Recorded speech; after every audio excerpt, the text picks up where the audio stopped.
I mean, Australia, you know, the notion that a country can go through what we have been told over and over and over and over again was the biggest investment, mining, resources boom that anywhere in the world ever for 10 or 15 years or something. The notion that we can go through something like that and come out the other side of it basically poorer than we went in is really, really extraordinary.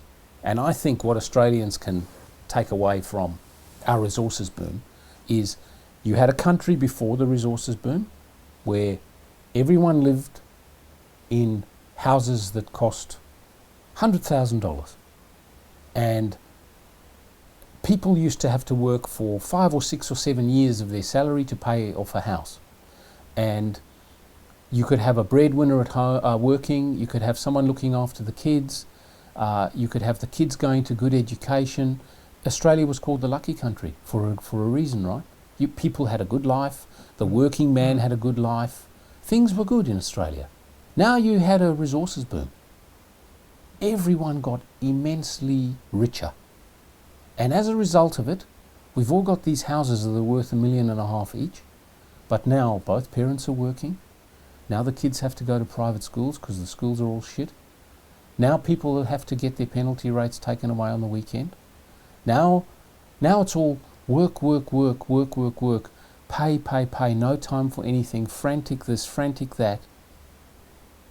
That whole transition, how did that make us better off? How the hell did that make us better off? You take a look at Greece. There was Greece, a whole lot of people going fishing, lying in the sun, having holidays, having close family lives, right? Euro comes along, cheap money, free money, low interest rates. House prices went through the roof, fancy meals in restaurants for a while. Everyone got fancy cars for a while. Come out the other side of it. What have we got now? Debt. That's all we've got. We're dead. Everyone's working. No future for the kids. People getting paid less, working harder. I'd like to know how any country volunteers for this shit. How did Australia volunteer and sign up for this shit? Because what's actually happened is in order to make our houses go up by times 10, we have borrowed times 10 from overseas and poured it into our houses.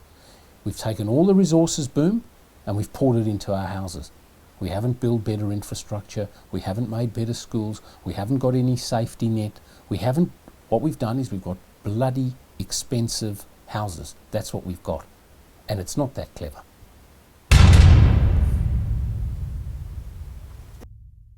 There is this kind of sense that things are getting a little bit out of control again, like what happened back in 2007. And the question that everyone needs to ask themselves is, if things unravel again like they did in 07, and they will, we're just not sure when, what's next? Because the whole premise of everything since 2007 is that the central banks can step in. They can essentially create prosperity by printing money. That's been the paradigm. They can shower this money over all the banks, and as a result of that, everything's good and all the wealth trickles down and we all start living happily ever after again.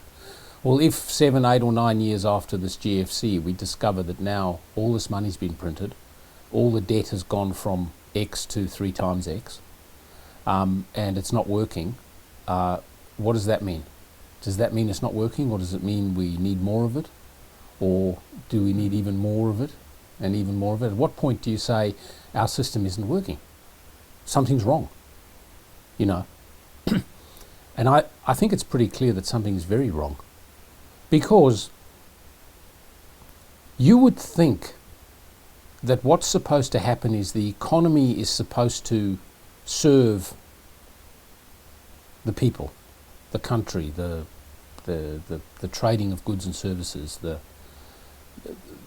way things function are supposed to be helped by an economic system, right? It's not supposed to be that the way things are done is done so that you can support an economic system. Everything's the wrong way around. And I'll get to your question about how no one understands money and how it works and finance and so on, in my opinion. But a term that I hear used a lot, or did hear used a lot in the past, was that money is just a lubricant. All it does is help people do things, help the economy do things, like an oil in an engine. It's a lubricant. And what that essentially means is it's really supposed to be kind of like transparent, almost invisible. It's not supposed to distort things everywhere. It's supposed to just help things get from A to B. So we want to do some trading. We want to have something that's tangible, that we can both understand, that can be a store of value, that we can both trust, that can help us just get on with business. Money comes to mind. This is what money was invented for. This is why we have money. I would argue that what's happened is we've gone from a system like that in the beginning to a system now where money actually is the problem. Money is no longer a lubricant. Money is no longer the thing that allows us to do things. It is the thing now driving us to do things. It is changing behaviors.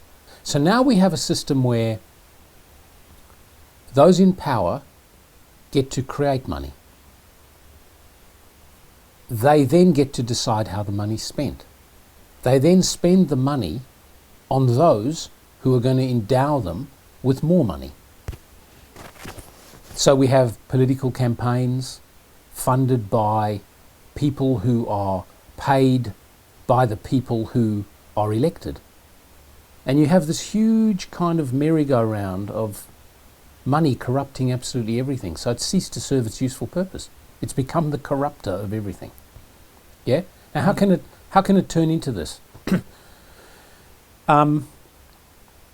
Most people still cling to this belief that somehow money is an intrinsically rare thing that is swapped from person to person as you trade, and that one man's debt is another man's asset, and that I lend you some money or you lend someone some money, and that's how things work in the world. It isn't how money works. The way money actually works is people who are given an extraordinary privilege to create money out of thin air are allowed to do that. And these people are called banks, and they basically make as much money as they like, and they loan it into existence, and they create all these massive debts, and they are now owed all this money back. That's how money is actually created.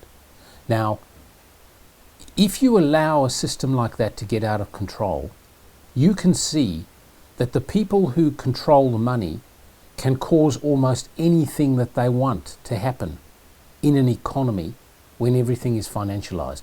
If everything's denominated in money, if everything's worth something in money, the people with the money can influence everything to make everything worth whatever they want it to be worth in money, because they have unlimited access to money. So we start looking at our present scenario where we're living in a world where one would think there's a scarcity of oil, there's a scarcity of precious commodities, there's a scarcity of water. One would think there are lots of things that are very, very precious as far as a human being is concerned, as far as living a decent life is concerned. So I ask you, how come the price of raw materials, the price of oil, the price of all these precious things, how come the price of all these things is plunging and going to never seen before lows? Every single time the economy starts to slow down, the policymakers and the politicians and all the people who don't understand anything about money panic. And what they do is they think they're going to prompt a propping up of all these things that are going down because they need to maintain the status quo. So they print all this money. So they encourage investment in all the wrong areas. So they say, no, we need more coal mines. We need more oil wells. We need more copper mines. We need more of everything that we don't need. We need more of. This is what stimulus is. All of this stimulus, all this artificial stimulus, it is not, you are not having more mines and more anything because the world needs it, because people need it, because there's a demand for it. You're getting more of everything because the policymakers have decided we need more of it, because that's what they call growth. And how do they foster growth? They throw money at it. They print it, they throw money. They print it, they throw money. Up, up, up, up, up. You get to the point where you've now got this huge glut of everything. You've got empty apartments all over China. You've got more iron ore mines than the world needs, more oil wells than the world needs, more everything than the world needs, because it's all been artificially created and all pumped up in the name of stimulating the economy. That's why the price of all these things is finally starting now to collapse, because of overcapacity, oversupply, malinvestment, the wrong things being built for the wrong reasons for a long time is finally coming home to roost. And it's enabled by the fact that never is there any political leader anywhere who is prepared to say, you know what we actually need is a little bit less, not a little bit more, because no one's prepared to say that. We just more, and it's all facilitated by free money.